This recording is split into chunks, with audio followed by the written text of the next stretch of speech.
lecture devoted to common block Ciphers and zero models of operation. And Mr. Syzonenko is senior lecturer of the Cybersecurity and Computer Integrated Technologies Department. We would like to thank all of you for this possibility, for your invitation to participate in this annual academic exchange. And I suppose we will see the presentation for a few minutes.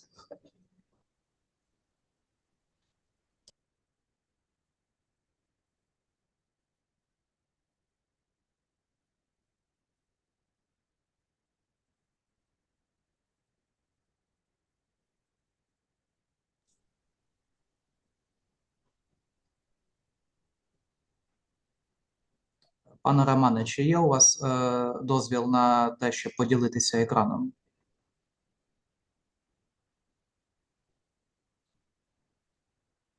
Зараз спробуємо.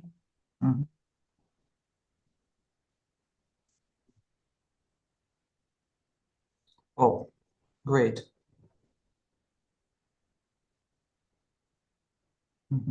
Okay.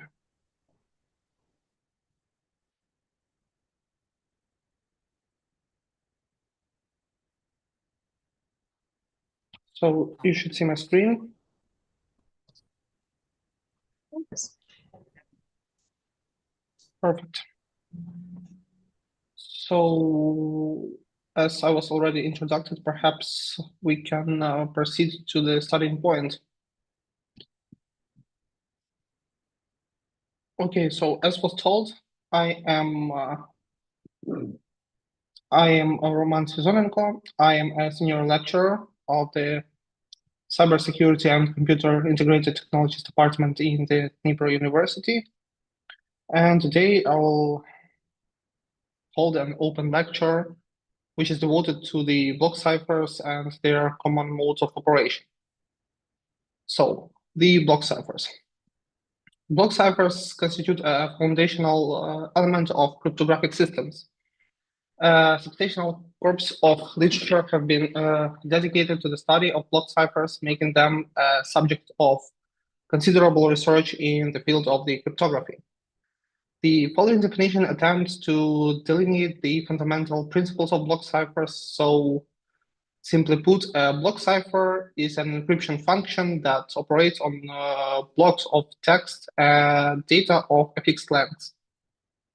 The contemporary generation of block ciphers operates with 128-bit blocks of text. A block cipher of this type takes 128-bit plain text as input and outputs a 128-bit ciphertext. Notably, block ciphers are reversible, a property that enables the decryption process. This decryption function operates on 128-bit ciphertext, yielding a 128-bit plain text. It's noteworthy that the plain text and the ciphertext are invariably possess the same size, which is designated as a block size. The encryption of the message is contingent upon the possession of the secret key. The fundamental principle underlying the cryptography is that it's impossible to hide a message without keeping at least something in a secret. An encryption key, like a plain text and a ciphertext, is also a string of bits. The most prevalent key sizes are 128, 256 bits, or 512 bits.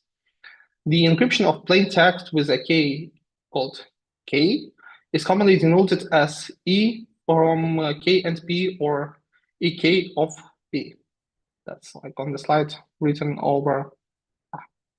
On the slide, it's written in the lower part of the text block. The decryption of the ciphertext C with the KK is commonly denoted as D from K and C, or DK from C. In general, block ciphers are utilized for encryption information. The application of block cipher to short message is a common practice. It instantiates where the message length exceeds the block size commonly observed in many scenarios. It becomes necessary to employ block cipher mode that is designed to accommodate such extended messages.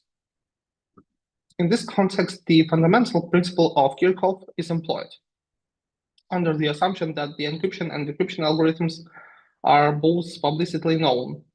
This approach is often met with the resistance, as many individuals prefer to maintain the secret of the algorithms. It's imperative to emphasize that the secrecy of block ciphers and other cryptographic functions is paramount.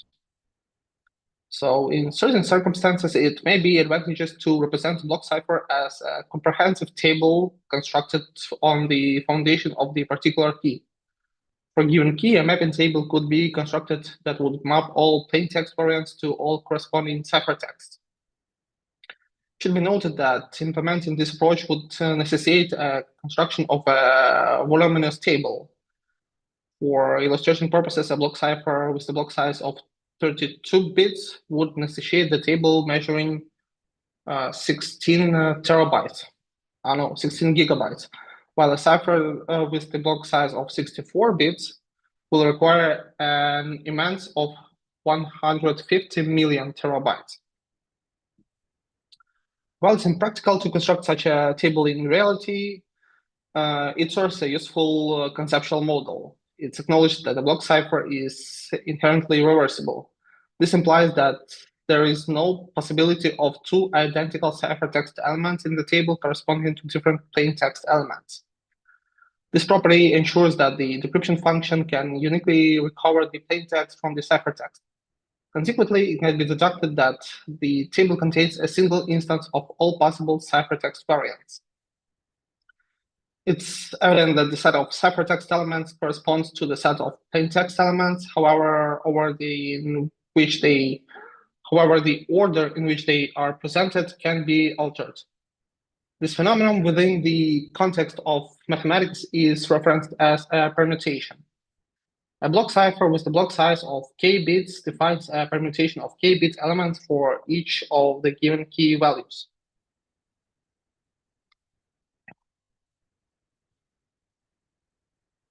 So if we are talking about the block ciphers, let's talk about the attacks and the types of the attacks. So upon the initial examination of the definition of block cipher, it becomes evident that defining a secure block cipher is not a challenging task. Secure block cipher can be defined as a block cipher that enables the maintenance of confidentiality of the plain text. However, it's also evident that this criterion is indispensable, yet it's inadequate for the development of truly effective cipher. While it does imply that the block cipher is resistant to a ciphertext-only attack, in which the attackers see only the ciphertext of the message, this is not sufficient on its own. While there exist documented cases of such attacks, there are considered infrequent occurrences. The majority of documented attacks are of the selected plaintext type. So additionally, there exist various forms of attacks that are specific to particular block ciphers. One such example is the associated key attack. This attack was first introduced by Behem in 1993, and it operates under the assumption that the attacker has access to multiple encryption functions. These functions operate with unknown keys, yet the attacker possesses a pre-existing knowledge of the relationship between those keys. Upon initial observation, this attack appears somewhat unconventional. However, upon further examination, it has become demonstrated to yield favorable outcomes when deployed against actual systems. A multitude of real-world systems utilize distinct keys that are interconnected by a somehow known relationship. For illustration purposes, a particular closed system, that previous key value was incrementally increased by 1 by a single unit of each new message. So the keys were going in order 1, 2, 3, 4, 5, and up until the end. Consequently, successive messages were encrypted using consecutive key values. It was subsequently determined that such key relationships could be exploited to compromise the block ciphers. There's just one example of many exotic types of attack that can be used. The development team who developed the two-fish block cipher introduced the concept of the chosen key attack, whereby an attacker initially sets a part of key and subsequently performs a bound key attack on the remaining part of the key. The rationale behind focusing on certain implausible types of attacks, such as bound key and chosen key attack, becomes evident upon further examination. A couple words about the two-fish. The two-fish was one of the algorithms which was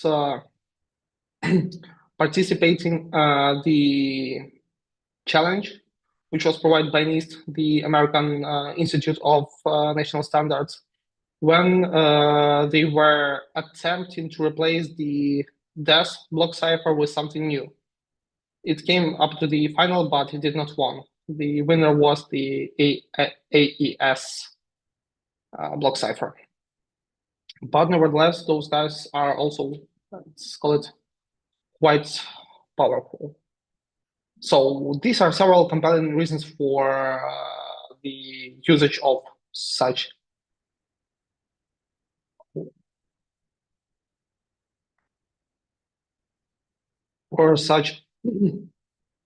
unique attacks.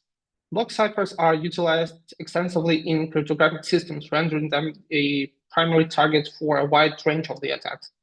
For instance, a common approach for division a hashing function for a block cipher is the Davis-Mayer method. It's been demonstrated that when employing the Davis-Mayer hashing function, an adversary can select the block cipher key, thereby enabling them to execute attacks using both the associated key and the chosen key. Consequently, any definition of block cipher security that fails to consider those or other types of attacks is deemed incomplete. A block cipher is defined as a module that should possess a simple interface. The ideal interface would encompass all of the properties that are generally anticipated from block cipher. The presence of imperfection in block cipher can lead to complications in the system characterized by numerous cross dependencies.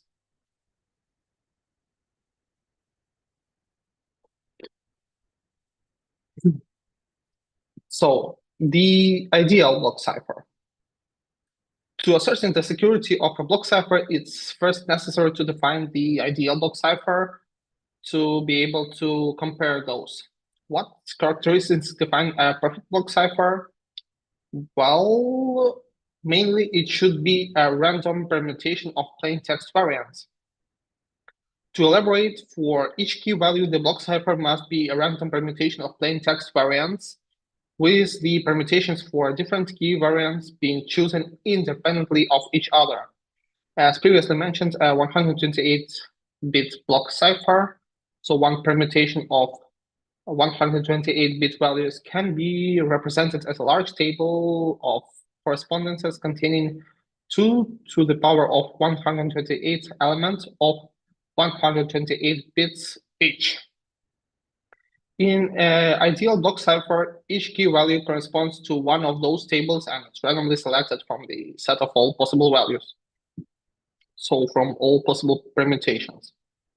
From a formal point of view, this definition of an ideal block cipher is incomplete since it does not specify the table mapping of the difference between the key values.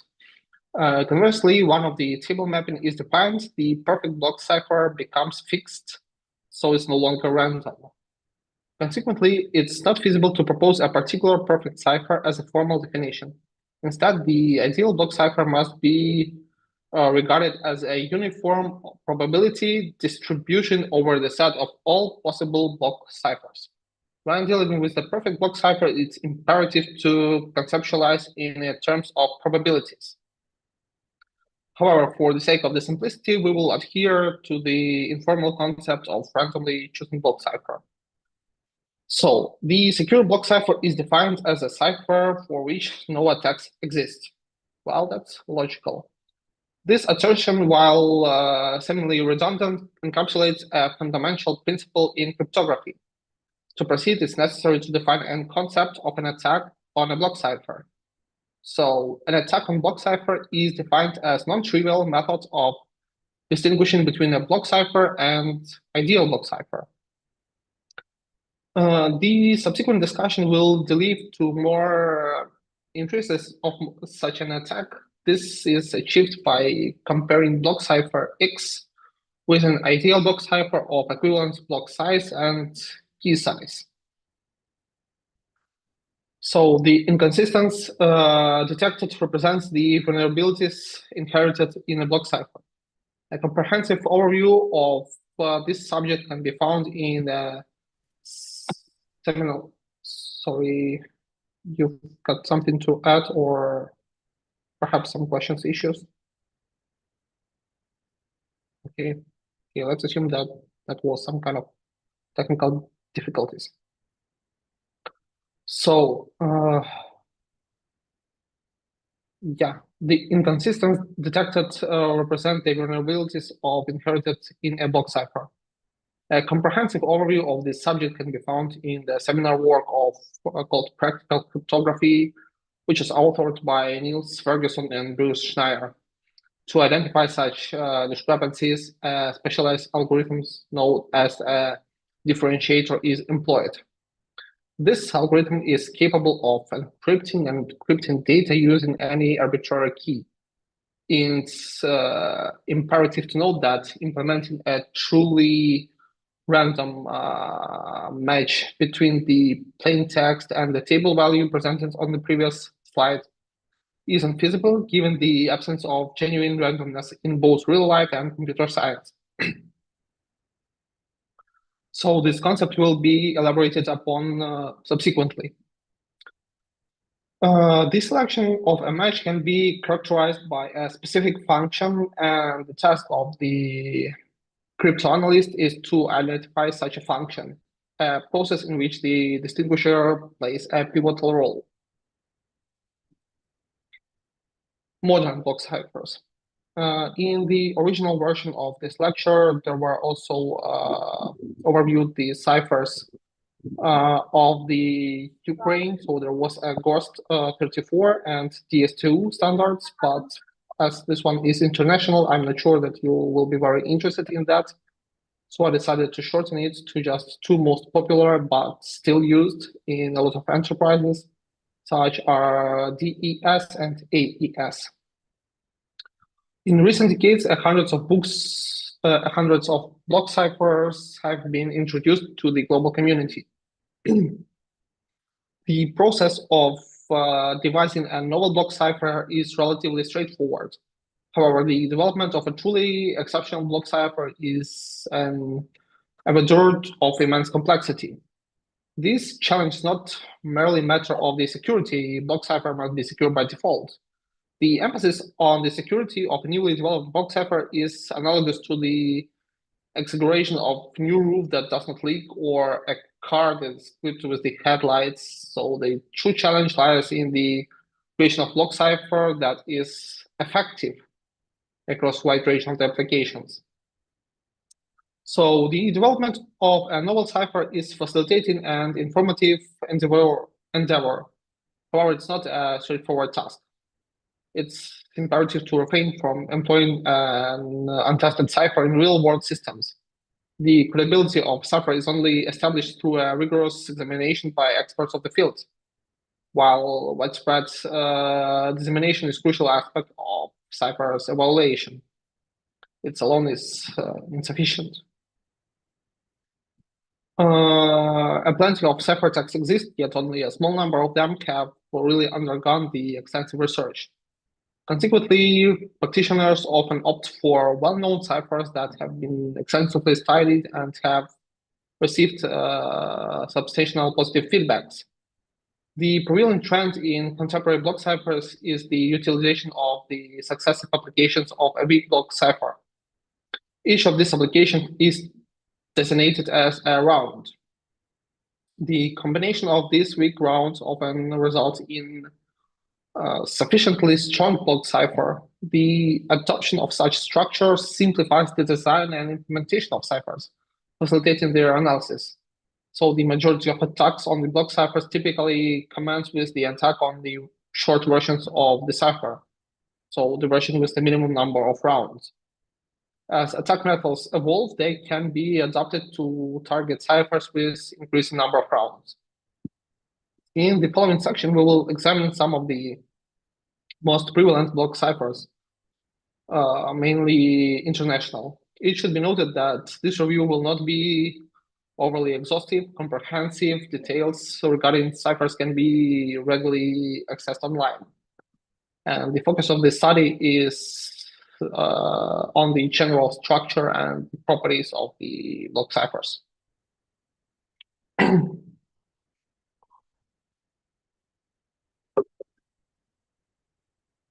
So DES. DES, that's the data encryption standard, that's encryption algorithm, as indispensable workhorse of the cryptography, and it's hopefully finally reaching the end of its useful life. The algorithm limitations, characterized by key size of 56 bits and block size of 64 bits, render it suited for contemporary high-speed computing environments and the management of voluminous datasets. Nevertheless, its use persists in form of triple DES or such called 3-DES, block cipher formed by 3 consecutive applications of the DES algorithm. This approach addresses the most pressing issue of a limited key size, but does not resolve the constraint of the reduced block size. By contemporary standards, that is not practically expeditious cipher, and 3-DES and 3-DES is even 3 times slower. Despite these limitations, DES remains a prevalent component in numerous existing systems. However, its use in new development is really not recommended. The following slide demonstrates the architecture of one round of the DES block cipher. This line diagram illustrates the calculations performed within the DES algorithm. Such diagrams are frequently encountered in the cryptographic literature. Each rectangle in the diagram corresponds to the calculation of a specific cryptographic function. It's imperative to note that there exist several standard conventions for the notation employed in the diagrams. So the XOR operation, also known as bitwise addition, is denoted in the formulas as this operator. I'm not sure whether you can see my mouse or not, but more or less that's a plus sign in a circle. And in diagrams, it's represented by the same symbol, but only larger. In some cases, the diagrams may also depict some conventional addition operation denoted by the simple plus symbol. So the input to the DES algorithm is a 64-bit block of plain text, which is divided into 2 32-bit halves, left L and right R. Before this step, the bits of the original block of text undergo an initial permutation in a semi-ordered fashion. The rationale behind the developer's decision to implement such as agreement remains unclear, as it does not contribute to the encryption process. However, the DES algorithm is delineated in its manner, so following the encryption process, the left and right halves of the text are reunited and revert, resulting in a 64-bit block of text that's being encrypted. The DES algorithm is comprised of 16 distinct rounds, which are denoted by the numbers 1 through 16. Each round I transforms a pair L and R into a new pair L and R by employing the key K total. The majority of the transformation is executed by the function of round F, as indicated on the slide. Or here. As illustrated in the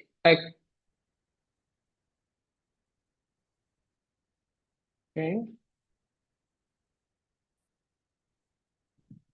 Anyway, as illustrated in the figure, So in this figure, the explanation function is initially applied to the R value. This function duplicates 16 bits of the R value, thereby converting a 32-bit value to a 48-bit value.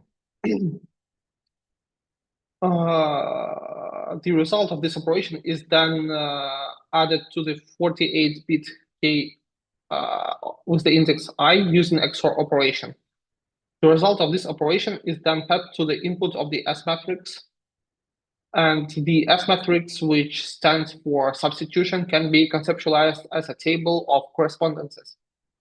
Given the impracticality of constructing a correspondence table for 48-bit data, S matrices are comprised of 8 smaller tables, with each table receiving 6 bits as input and generating a 4-bit output.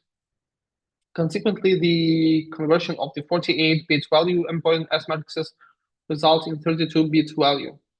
This is often subjected to an additional bit of permutation followed by XOR operation with the left half of L.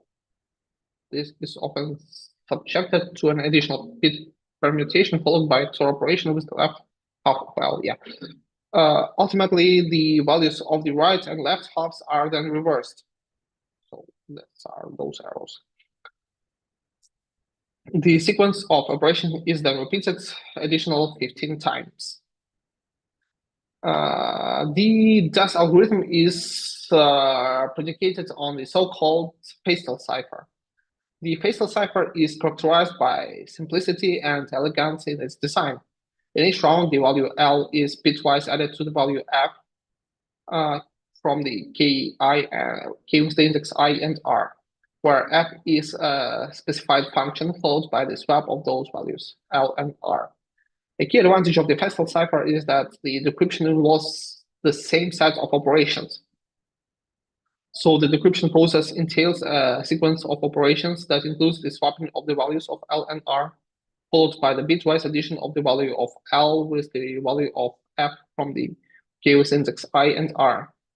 This is generally simplifies the implementation of encryption and decryption functions. This also means that it's enough to analyze only one of the two functions since they are almost identical.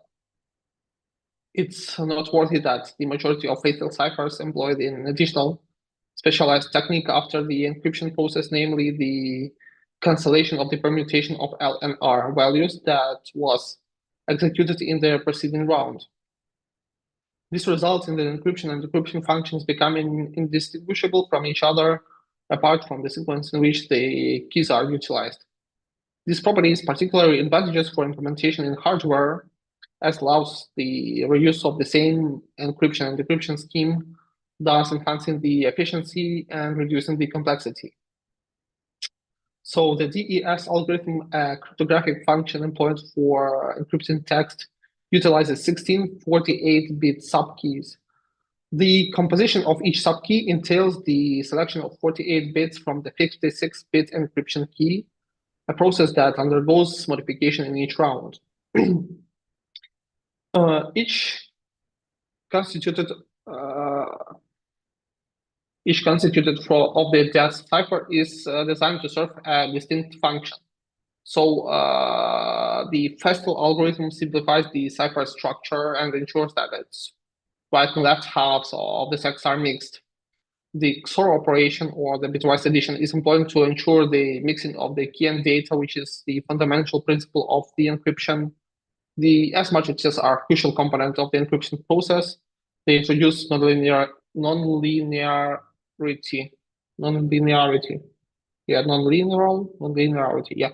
Absent these matrices in the encryption process can be viewed as a series of binary addition operations and a method that is susceptible to compromise through linear algebraic functions. Finally, the combination of S matrices, the expansion function, and bit permutation provides the diffusion. This property implies that modifying a single bit in the input value of the function f results in simultaneous changes in multiple bits of the output value.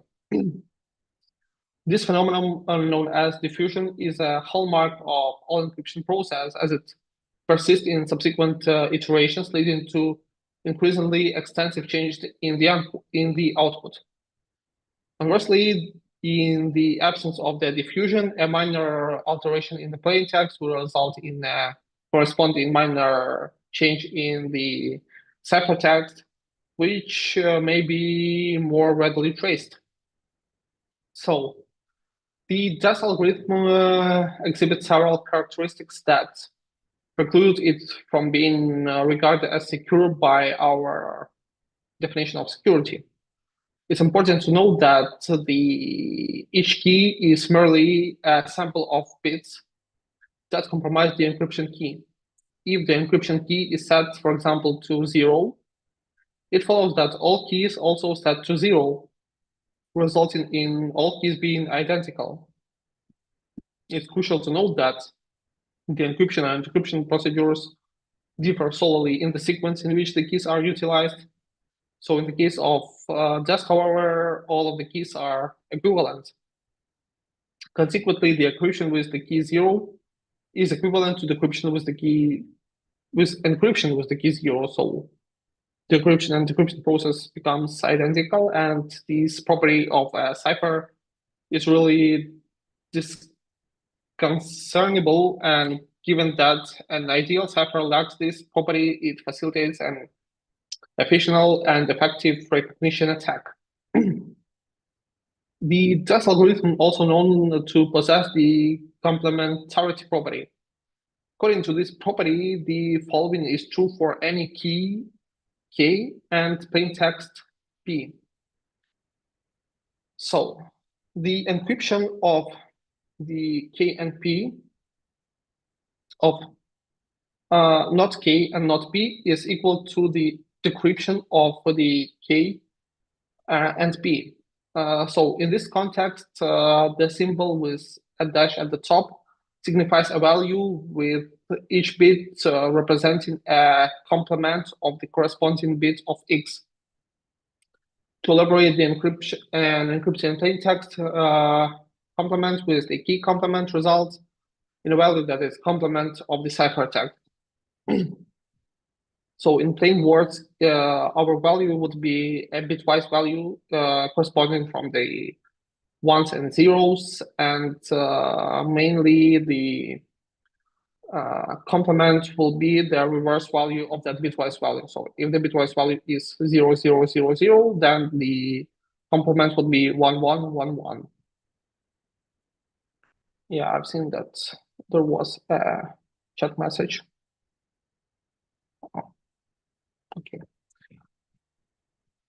So the veracity of this property can be readily demonstrated by examining the slide and completing the implications of reversing all of the bits in L and R and gives index I. One can arrive at a satisfactory conclusion. The operation of the expansion function is to merely replicate bits. Consequently, the resultant bits of the expansion function will also be reversed.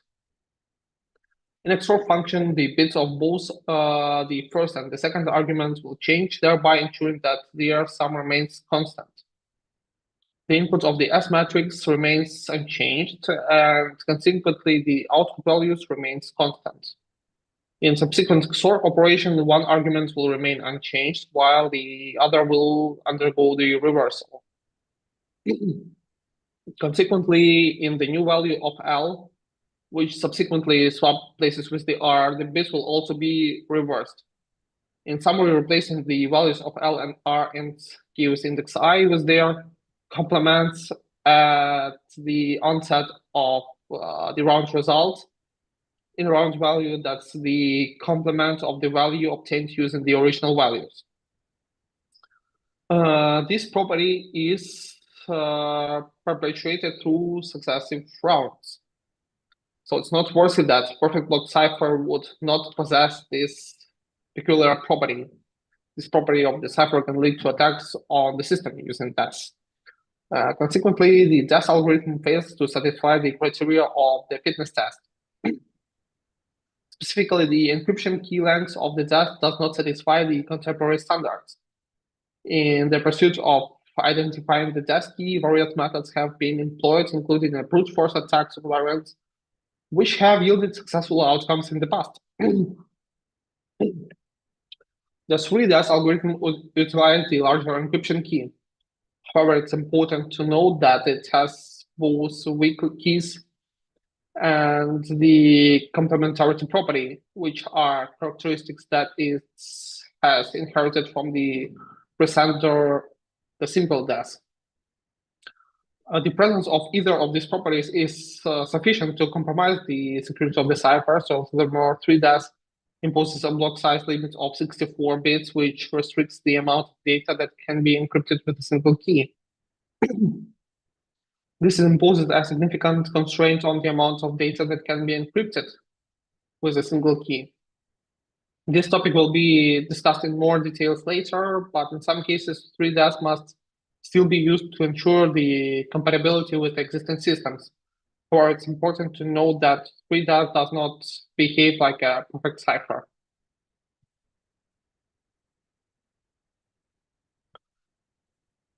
Next one, Advanced Encryption Standard, AES. In the 2002 year, the United States adopted a new government encryption standard known as AES, the Advanced Encryption Standard. Rather than developing a new cipher or assigning this task to specific individuals, the National Institute of Standards and Technology, the NIST, sought assistance from the cryptographic community. So a total of 15 proposals were accepted as candidates of the optimal cipher, from which 5 finalists were subsequently selected. The cipher that was ultimately recognized as the most effective was designed as original and was subsequently granted the status of new encryption standard, so the advanced encryption standard. Comparison of the structure of AES and DES reveals a significant difference. The AES algorithm does not fail within the category of the pastel cipher. The slide presents a single round of the AES algorithm. Subsequent rounds exhibit a similar structural pattern. The input to the AES algorithm is 16-byte plaintext block. Initially, the plaintext is added through a XOR operation with the 16 bytes, so 128 bits connection. This process is illustrated in the figure by let's call it plus in the circle, so by this symbol, denoting the addition of each byte of the key to its corresponding byte of the plaintext. Subsequently, each of the 16 bytes of the result is fed to the as input to the S matrix table, which maps 8-bit input value to 8-bit output values. It's noteworthy that all S matrices are identical. The resulting bytes are then rearranged in a specific predetermined order. While the representation may appear convoluted, the underlying structure is remarkably straightforward. Finally, each group of 4 bytes is subjected to a linear shuffle function.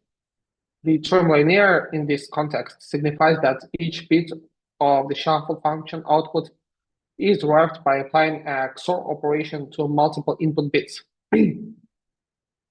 The application of mixed function signifies the conclusion of a round. The encryption process is comprised of 10 to 14 rounds, the number of which depends on the size of the key. As with the DES, the AES connections are generated based on a specific encryption key. However, the key generation mechanism differs significantly from the one that's employed in the DES. The advanced encryption standard algorithm possesses both advantages and disadvantages. So the algorithm design enables the concurrent execution on multiple operations in each step, facilitating the development of high-speed AES implementations. Conversely, the decryption operation differs significantly from the encryption operation. The decryption process necessitates the utilization of inverse S matrices and inverse functions of mixing, and it differs considerably from the mixing function itself. As with the DES algorithm, the advanced decryption standard algorithm can be subdivided into multiple functional blocks, each serving a distinct purpose. XOR operations add the key value to the data. As matrices provide nonlinearity, and permutation and mixing functions guarantee that the presence of the diffusion. The AES cipher is characterized by a clear structural design with each component fulfilling a well-defined function.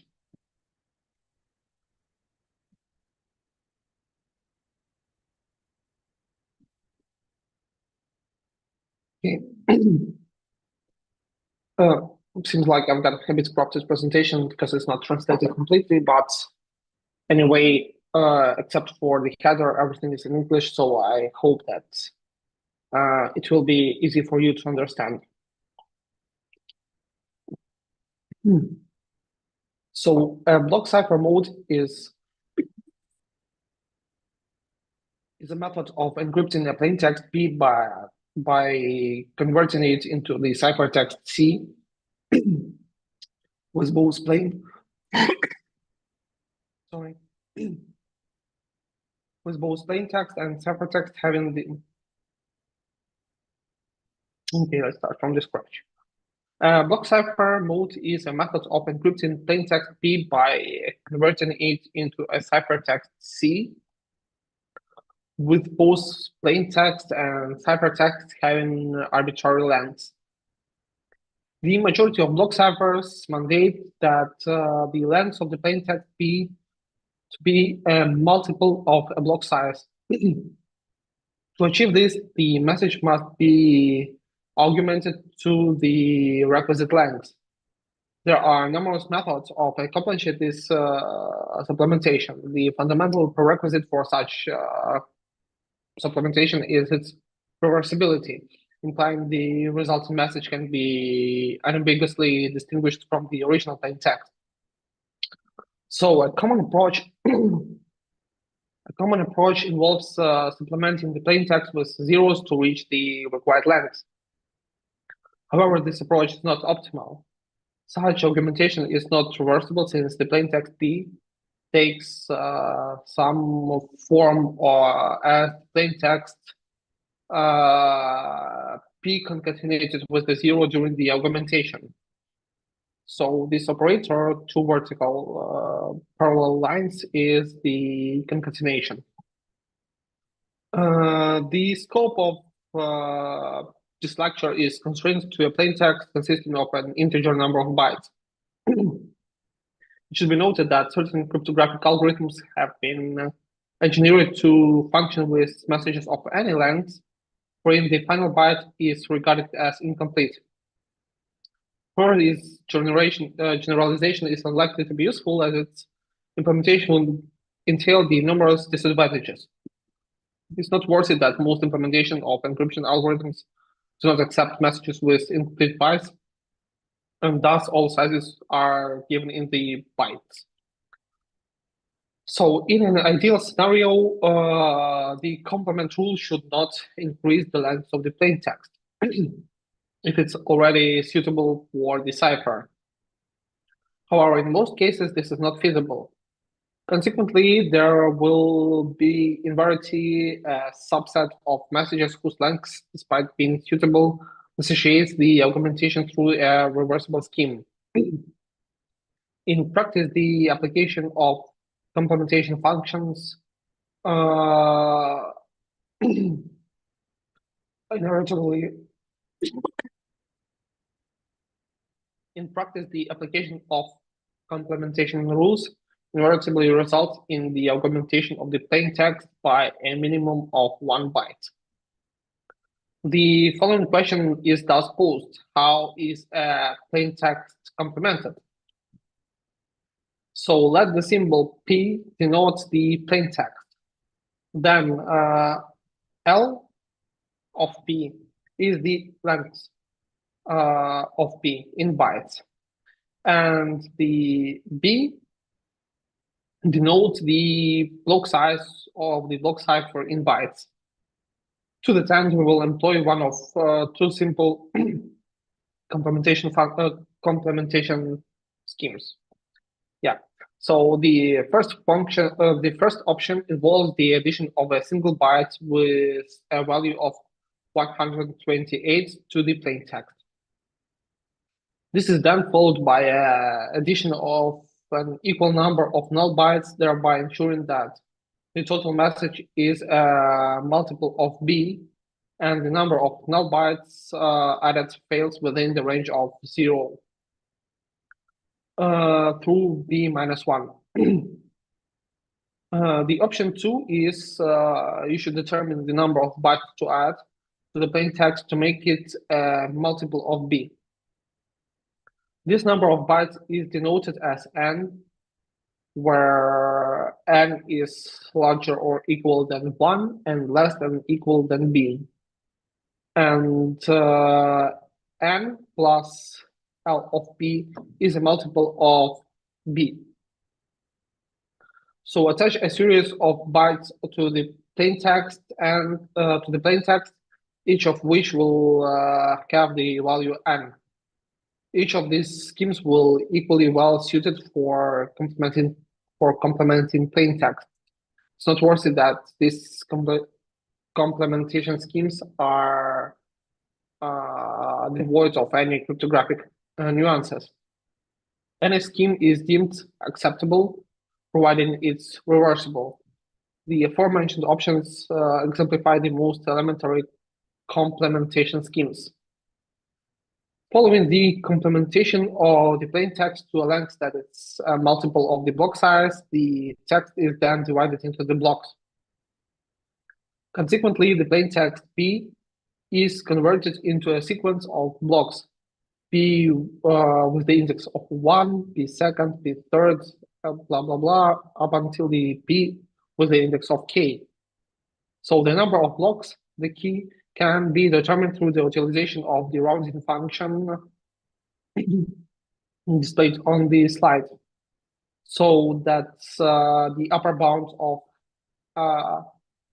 L from P plus 1 divided by the block size, which serves to round the number to the next integer. In the following, we assume that the plaintext P consists of an integer number of blocks, P first, P second, up until the P with the index key. Upon decrypting the ciphertext using one of the modes of operation delineated below, it's imperative to delete the added bytes. Before this step, it's imperative to ascertain that the addition was executed by the prescribed protocol. The correct value of each added byte must be verified. If an erroneous addition is identified, it's imperative to address it in a manner consistent with the protocol for authentication errors.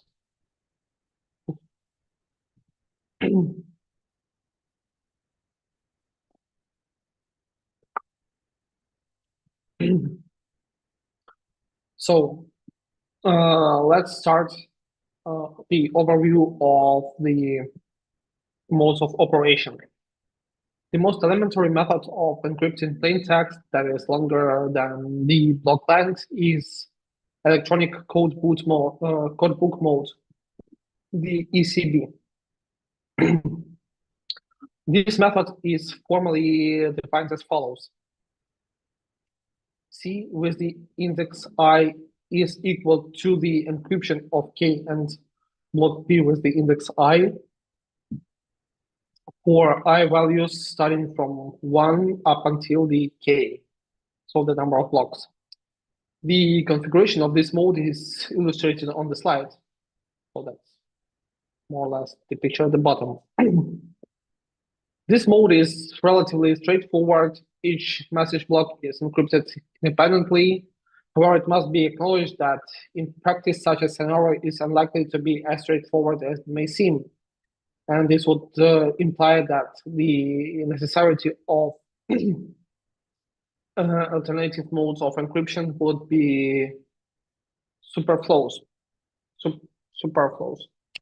Yeah, it's imperative to refrain from employing the ECB mode as it's known to have significant drawbacks. The ECB mode has significant drawbacks, and while it's included in the present discussion to provide the comprehensive overview, it's strongly advised to avoid this in practical application. So the following section will outline its disadvantages.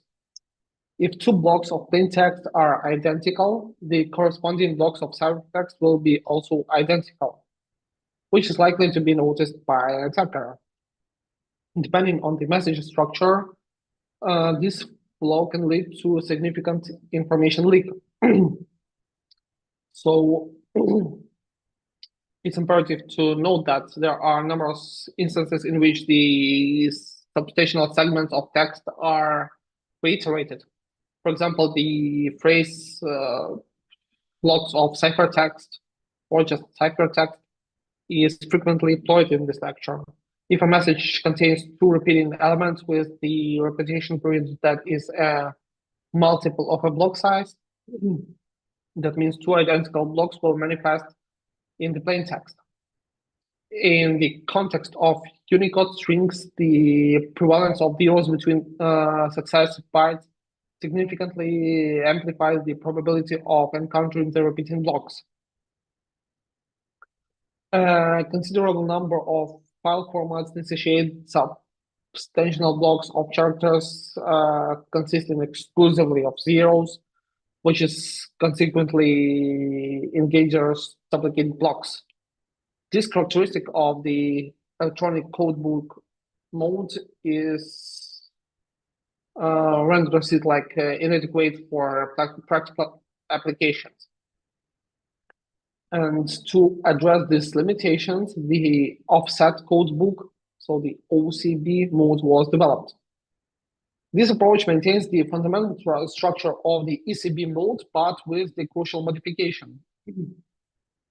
And this modification can be conceptualized as a Caesar cipher applied to a rudimentary ECB. While it was initially regarded as a promising development, it was subsequently recognized that the OCB and the ECB are essentially equivalent, merely manifesting as different expressions. While it's acknowledged that the OCB exhibits certain advantages over the conventional ECB, it's not at the level of the modes of operation that will be discussed next. It's mentioned solely for the sake of the completeness. So the next mode is cipher blockchaining, the CBC. The most prevalent mode of block ciphers is cipher blockchaining. In this mode, each block of plain text is added using the XOR operation with the previous block of the ciphertext to avoid the disadvantages inherited by the electronic codebook mode. The standard formulation of the cipher blockchaining in mode is as follows. C with the index I equals to the encryption of key, and the result of the equation, which is P with the index I bitwise added to the C with the index I minus 1. For E equals from 1 to the value of K. As illustrated in the slide, the method of this mode is outlined as follows. It can be observed that a randomness element is incorporated into the plain text by appending it to the preceding ciphertext block. In the context of the cipher blockchaining mode, the conversion of identical blocks of plain text into different blocks of ciphertext is a critical aspect that significantly reduces the amount of information available to the attacker. Next, what we will talk about, that's the fixed initialization vector. the term initialization vector, or IV, is employed in the context of the C with the index of 0. It's imperative to refrain from utilizing a fixed initialization vector. Failure to do so may result in the occurrence of the problems inherent to ECB mode in the first block of each message. So if two distinct messages converse with a similar block of plain text, the corresponding ciphertext messages will also initiate with the same block of ciphertext. In practice, messages frequently initiate with the analogous or with analogous ciphertext blocks, thereby hindering the efforts of the attacker. In some cases, a counter is utilized as the initialization vector. To illustrate the value of the initialization vector is designed as 0 for the first message, 1 for the second, 3 for the, or 2 for the third, 3 for the fourth, and so on. However, this approach is not optimal. As previously mentioned, in actuality, numerous messages often converse similarly. If the identical blocks of messages exhibit simple differences, employing a simple counter as the initialization vector can neutralize these differences through a XOR operation, resulting in the generation of identical ciphertext blocks. It's noteworthy that the values of 0 and 1 differ from each other by precisely 1 bit. If the initial block of the plain text of the first two messages differ by precisely this bit, a circumstance that occurs with greater frequency that one might anticipate, then the initial blocks of the ciphertext of both messages will be identical. Consequently, an adversary would be capable of promptly deriving inferences regarding the disparities between the messages. So a scenario that should be precluded by a reliable encryption scheme.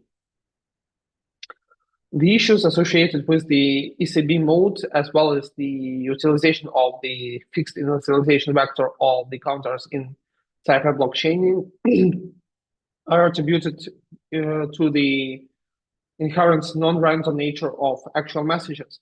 The majority of messages are characterized by a fixed header or a predictable standardized structure.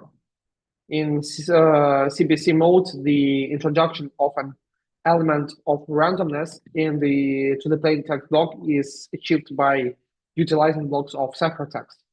However, the initialization vector is employed to encrypt the first block of text. So the randomness of this vector is paramount. The implement of a random initialization vector is associated with the specific challenge. The recipient of the message must be private to the value of the initialization vector. So typically, a random initialization vector value is selected for this purpose and transmitted as the first block before the encrypted message itself.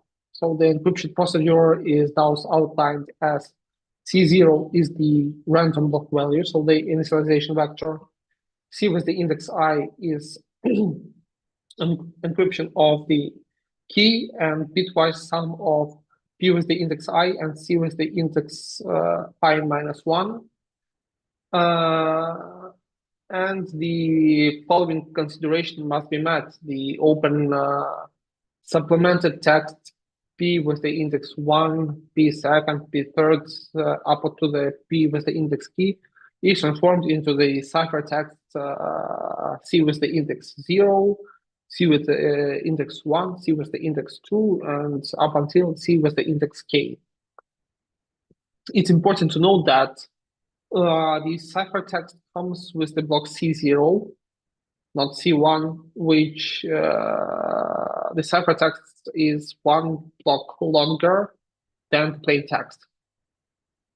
So utilizing the aforementioned formulas, the corresponding decryption procedure can be straightforwardly derived. So this procedure, P with the index I is equal to the decryption of the K and ciphertext block with the index I and this result is added then to bitwise added then to the ciphertext block with the index I-1. The employment of random initialization vector is accompanied by two drawbacks. Primarily, the encryption algorithm must have access to a source of random numbers.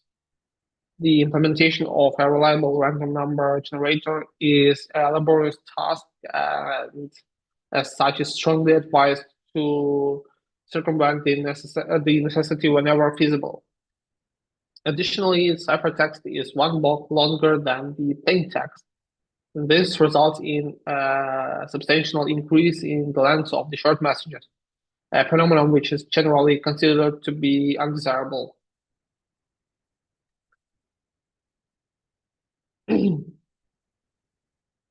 Next one, nonce. An alternative solution to the problem of choosing the initialization vector is presented here. This solution is arguably the most efficient. This solution is comprised of two distinct steps. Initially, each message intended for encryption with the specific key is assigned a distinct number known as nonce. The nomenclature of this term derives from the phrase number used once or number used only once. And the primary characteristic of nonce is its uniqueness. It's imperative to note that nonce should not be reused on multiple occasions with the singular key. Typically, a nonce is a message number assigned to a message according to the specific principle, and it's often combined with some additional information. Its most contemporary systems message numbering is employed for various purposes, including the maintenance of the order of the messages, the identification of duplicates, and the facilitating of other operational processes. While the designation does not necessitate secrecy, its usage is limited to a single instance. This is of particular importance for the message recipient, who receives the nonce with each message and must ensure that its current value is not repeated twice. The initialization vector required to encrypt the first block of the text in Cypher blockchaining is derived by encrypting the nonce. So typically the sender sequentially numbers their messages and transmits them along with the corresponding number. In this scenario, the following steps must be followed to ensure the successful transmission of the message. Step number one, assign a number to the message. So typically, a custom counter is employed commencing from the 0 to enumerate messages. It's imperative to note that the counter value should never return a 0, as it should violate the uniqueness property. Step number two, use the message number to build a unique keyword. So it's imperative to ensure that the key remains unique across the entire system, and it's not merely within the confines of the single computer. To illustrate, if a shared key is employed for encrypting traffic in both directions, the key must be a combination of the message number and the direction indicator for the direction in which the message is transmitted. The size of the plain text must be equivalent to the block size of the block cipher employed. Step number three, employ the nonce using the block cipher to generate the initialization vector. Step number four, encrypt the message in the Cypher blockchaining mode using the received initialization vector. Step number five, it's imperative to incorporate enough information into the ciphertext to enable the recipients to decipher the message content. It's typically accomplished by appending the message number to the beginning of the ciphertext. It's unnecessary to transmit the initialization vector value in an organization that's C with the index of 0. And the last step is to ensure that each specific number is received by a recipient only once. Typically, this necessitates that the recipient will discard the messages whose numbers are less or equal to the number of the last received message. So in general, the additional information included in nonce is much smaller when sending a random initialization vector. For most systems, 32 or perhaps 48-bit message counter is adequate, whereas a random initialization vector is at least 128 bits in size.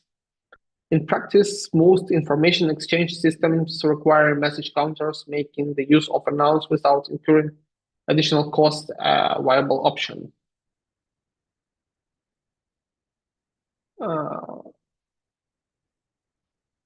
Okay. Output feedback mode. It's been demonstrated that the previously discussed modes of operation require the input of the message and subsequently employ the block cipher to encrypt the message by applying it to the message's constituent blocks. So the output feedback, the OFB mode, diverges from this by not utilizing the message itself as input to the block cipher.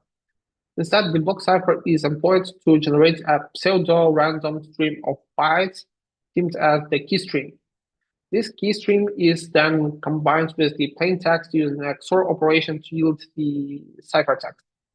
An encryption scheme that generates such a key stream is designated as a stream cipher. It's important to note that there is a common misconception about some individuals that stream ciphers are weak, but to be honest, this is demonstratively false. Stream ciphers are not only highly useful, but also operate with the absolute precision. However, it's imperative to exercise the caution when employing them. So abusing the stream cipher typically manifested as reusing a nonce can be compromised system security with ease. In this regard, it's more secure to employ modes such as cipher blockchaining, as it remains relatively secure even when we're using a nonce. However, the advantages of streaming ciphers often overweight their disadvantages. So the encryption scheme of the output feedback is defined as follows. The start is the initialization vector.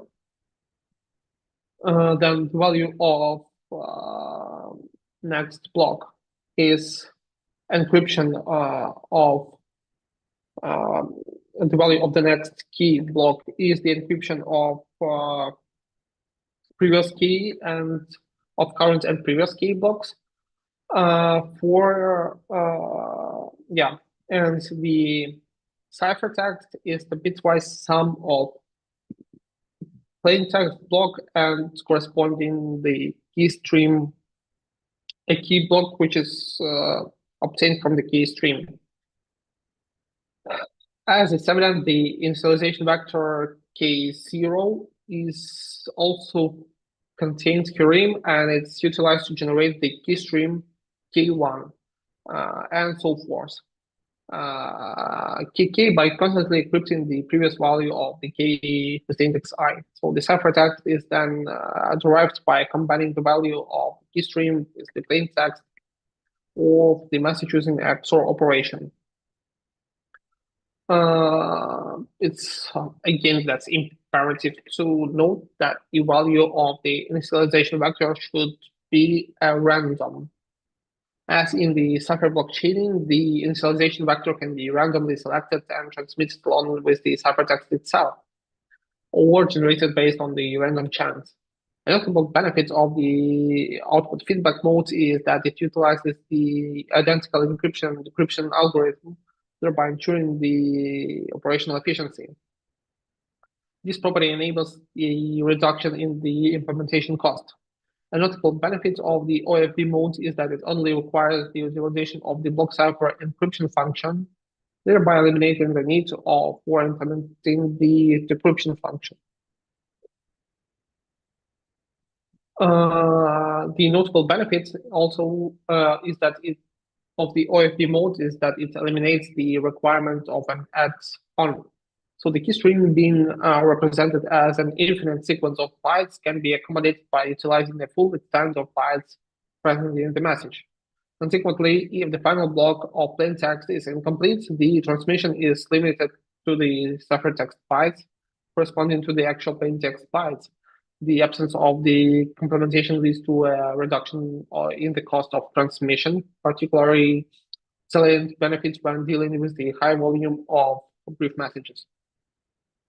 Furthermore, the OFB mode exemplifies a salient issue inherent to the utilization of the stream ciphers. If an initialization vector is employed for two disparate messages, it will result in the encryption of these messages using the singular key stream. This outcome is highly unfavorable. To illustrate this, consider the scenario in which two plain text P and P with the dash, for example, are encrypted using the shared key system. The resulting ciphertext will be denoted as C and C with the dash, respectively. With the ciphertext at his disposal, and the attacker can calculate the value of the following expression. Perhaps, yeah, I have it in the slide. Perfect.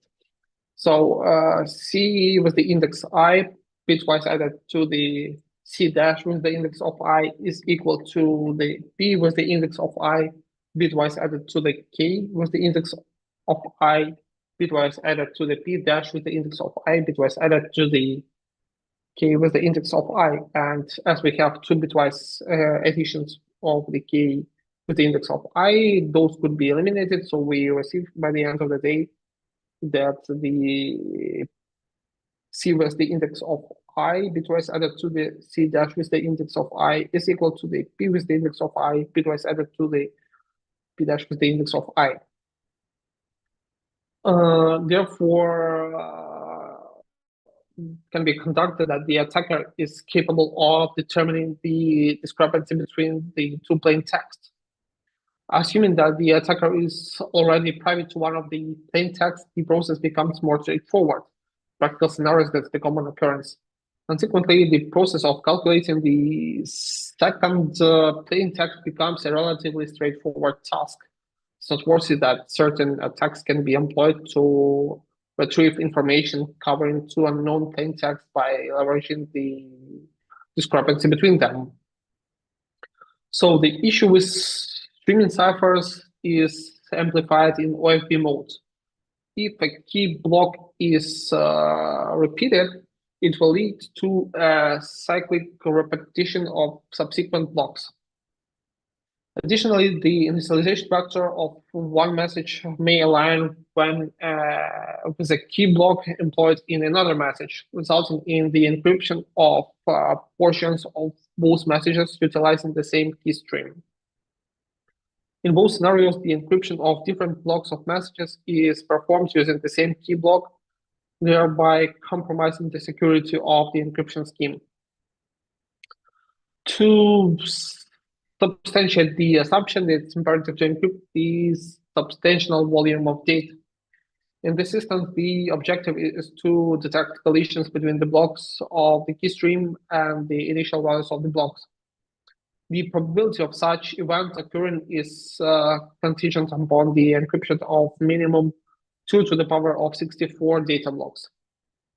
It's imperative to impose limitations on the amount of data that can be encrypted with a singular key to mitigate the probability of a key block value being repeated.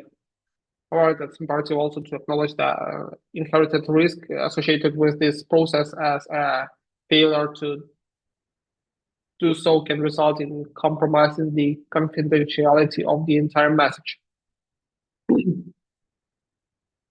Next one, ciphertext feedback mode. So ciphertext feedback mode, that's the close relative of the output feedback mode. But during the encryption process, each block of plaintext is added modulo 2 to the block encrypted in the previous step. A more thorough exposition of this process can be found in the flow chart presented in the slide.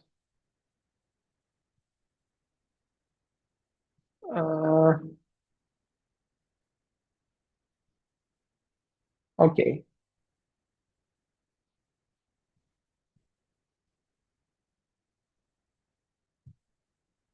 Okay, it seems like I've got a bit corrupted picture here, but the main point is in the OFB, this line comes before the bitwise operation, and in the CFB, this line comes from the bitwise operation.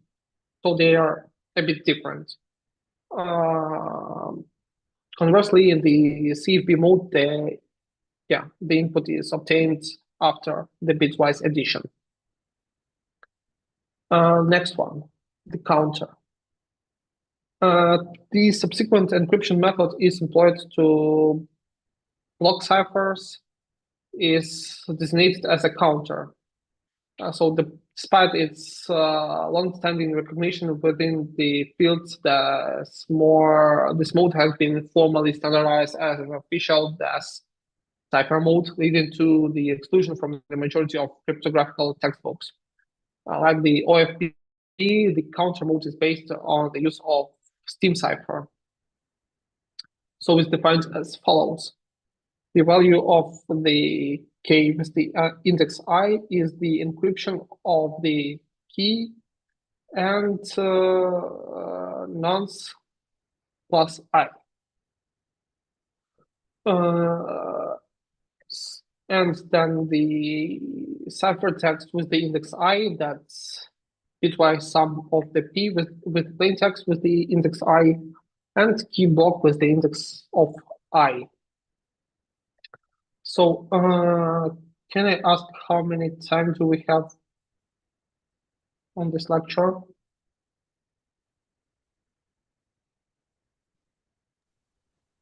I know. Perhaps we are somehow limited. Can you hear me, Aman? Yeah. I suppose we can move to asks and questions section.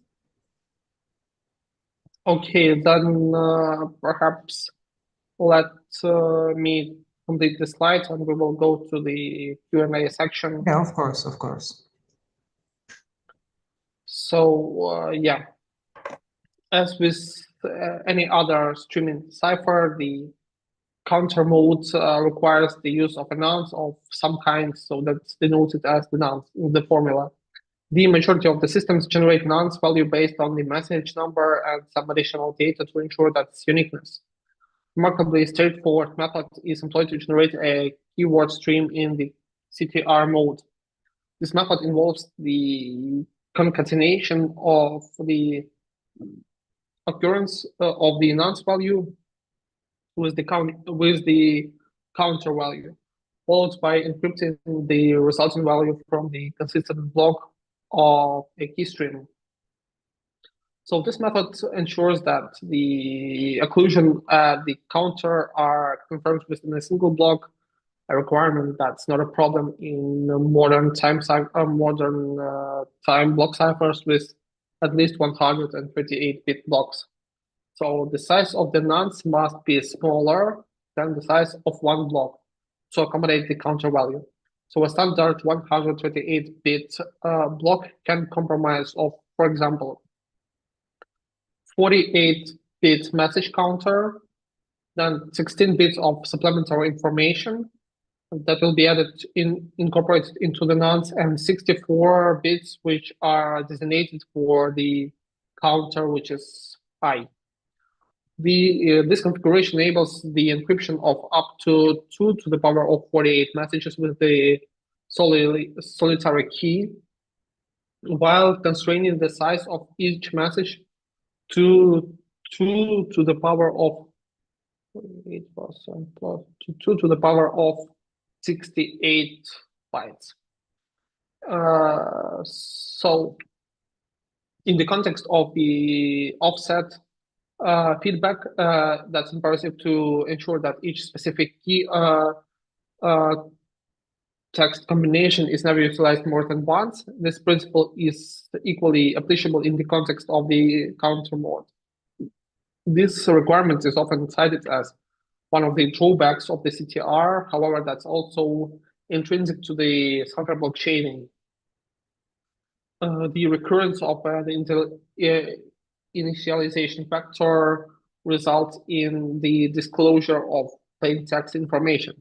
In this regard, the CBC mode is somewhat more reliable as it's more likely to limit the amount of data an attacker can obtain. However, that's imperative to note that any information leakage compromises the integrity of the system security.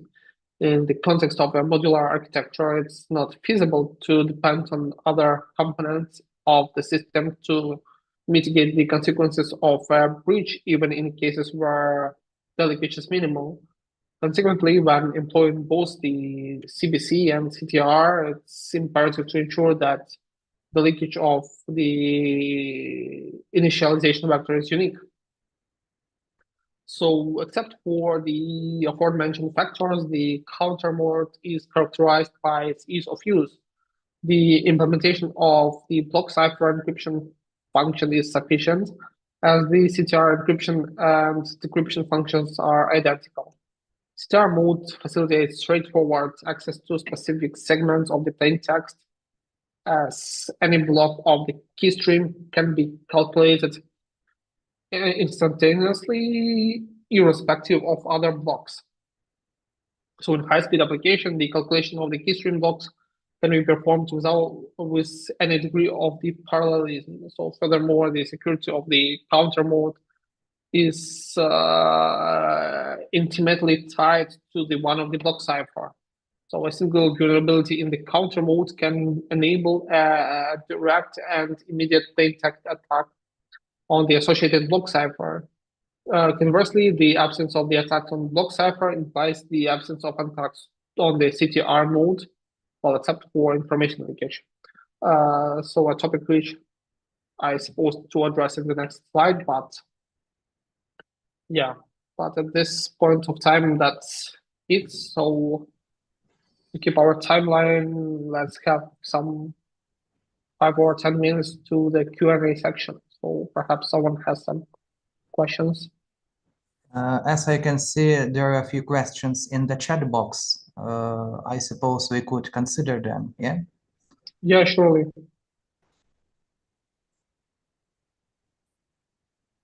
Chat. Mm-hmm.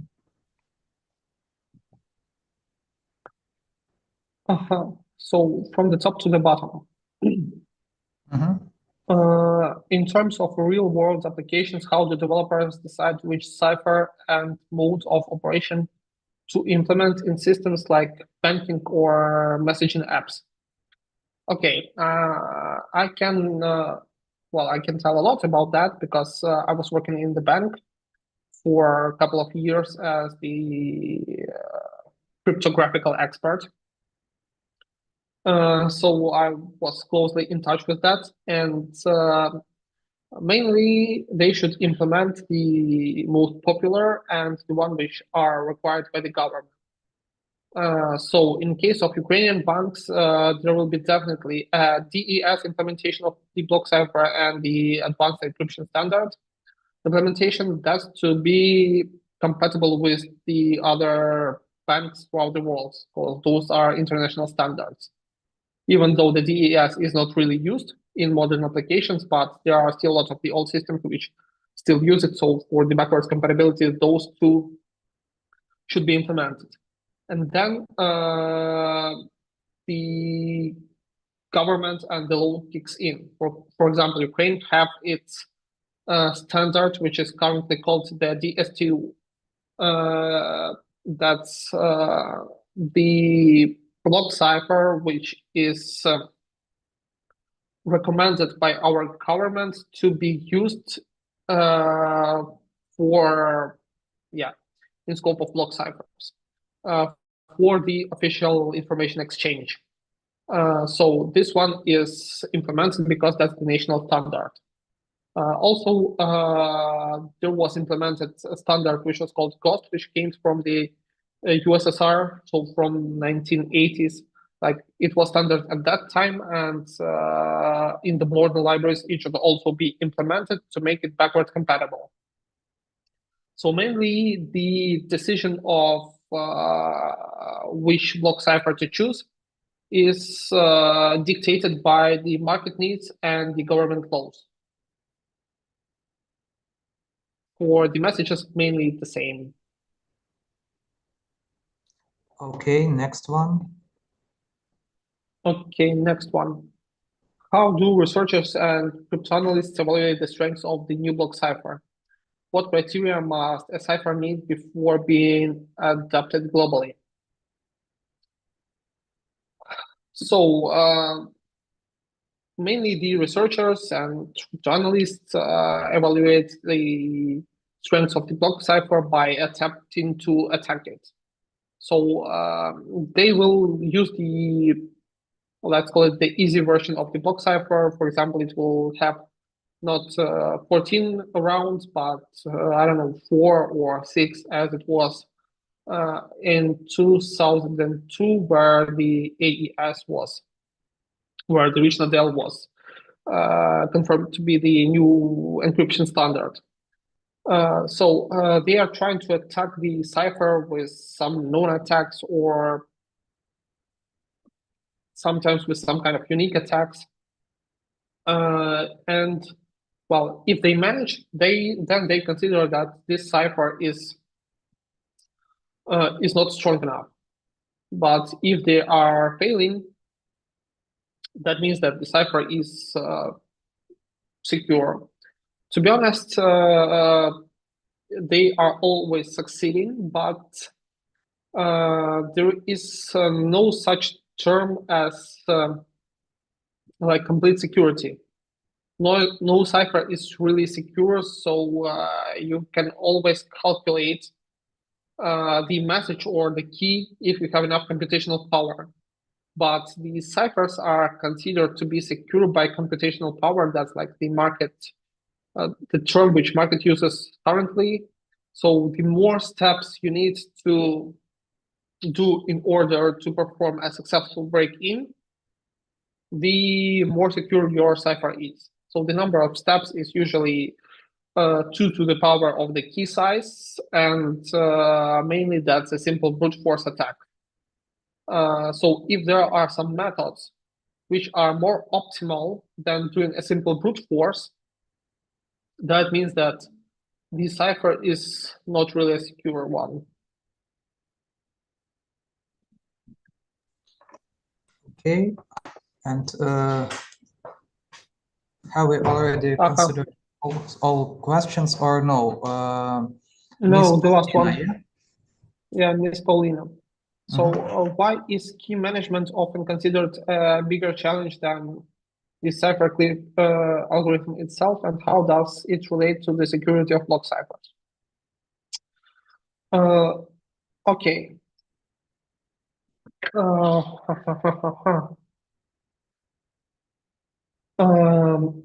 First of all, there are a lot of the libraries which already possess a lot of the block ciphers.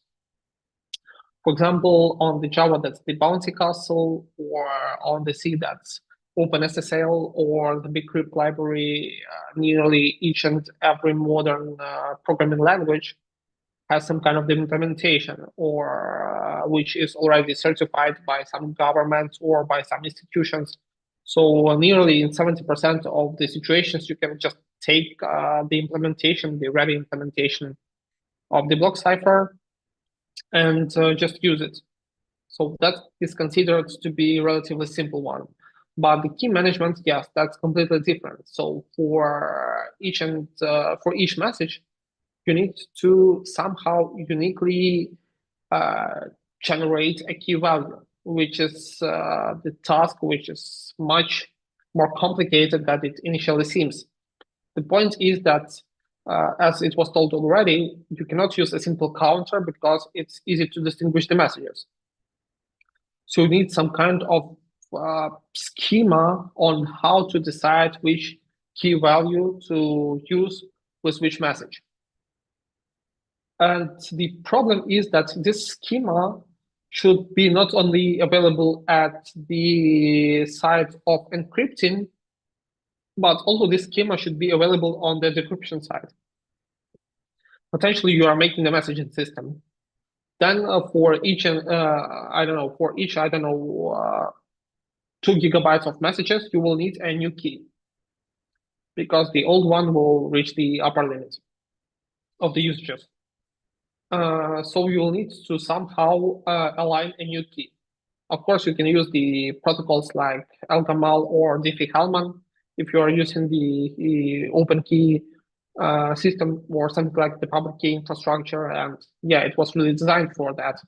But if you are limited to use only the symmetric ciphers, then there is a large issue on how to transmit the value or how to transmit the table itself according to which you calculate the next key, or how to transmit the function. And the main point is that this function could be also compromised. So mainly when the developers implement such functions, they are lazy, because, well, nearly all people are lazy. And they want to use some kind of function to calculate the value of the next key more or less in the runtime, so that don't slow down the application, that works normally, that do not require some human interaction, and all of that factors to make the customer satisfied and to make the customer not even recognize that something changed. But utilizing simple functions can lead to real secured breaches, and therefore this task is really considered as a bigger challenge. It's not like only that it's difficult to implement this one, it's difficult to make the team of the developers who are responsible for that to implement that one. That's like more like human and human interactions. Are there many other questions? Perhaps you can either raise your hand or write them directly into the chat.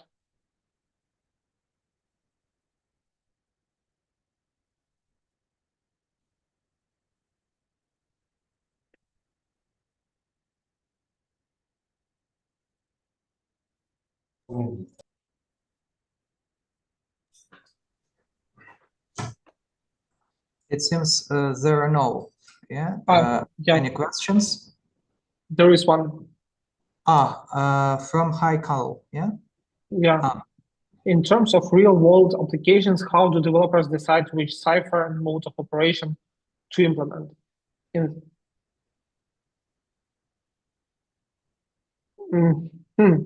This is, well, the same message as it was answered at the very, very beginning. So I will repeat myself that usually there are some government standards and there are some industry standards. And when some crypto library or some kind of software plus hardware system is implemented, they need to more or less adhere to both of them. So both to the government standards and to the industry standards. Mm-hmm. Well, I suppose that's all. Novita?